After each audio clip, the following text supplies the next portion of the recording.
The Outreach and Missions Program exists because of Christ. The King, the Almighty, He came not to be served, but to serve and be a ransom for many.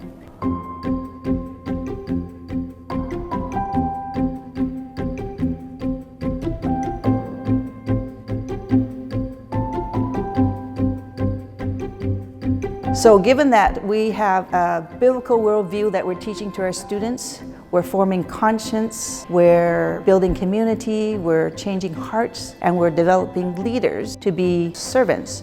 We must pair that together with providing service opportunities. One of the creative ways that we've thought of to serve the community is to do something called soup sacks. We want to start with refugee families that have arrived in New Westminster, so we're piloting this project to them on a monthly basis.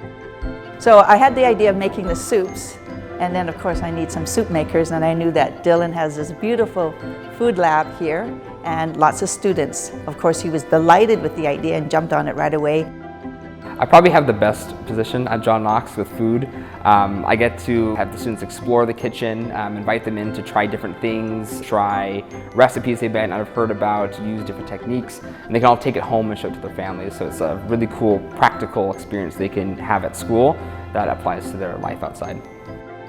The revolving mirror is a really useful tool for demonstrating to the students different cutting techniques, mixing methods, and to give them visual cues as to what their product should be looking at each step. We all know that onions are not as fun to cut as other vegetables. So I call it like the two-story technique, where they cut into the vegetable towards the back but not all the way through, and they make it a three-story house. So once you've done that, you go to dice it.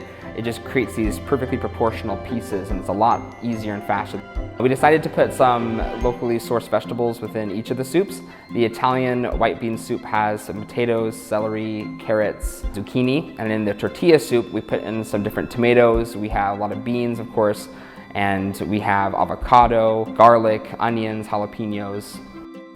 The soup is, from a food safety perspective, it's easy to prepare, but freezing it down, it lasts in the freezer for a little while, so they're not going to eat it right away. If they need to save it for like a rainy day, they can.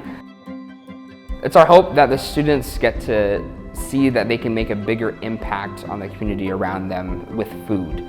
There are people who are in a rough spot and all they need is to get to the next day, and if we can help them make it to that next day with just something as simple as a bowl of soup, it's a wonderful opportunity for the students to be involved in this type of movement and community. We're doing it through an organization called Journey Home, and they have 2 houses here in New Westminster who receive and help new refugee families settle in the community.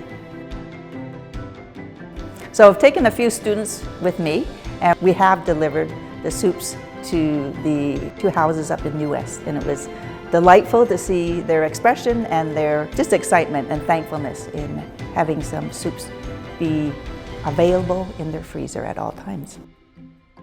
I'm hoping that there's going to be fires lit everywhere in the students' hearts, in that they will recognize that there's so many opportunities to serve locally and even beyond our borders, but locally to begin with. Let's serve, let's spill out into the community, let's touch people with Christ.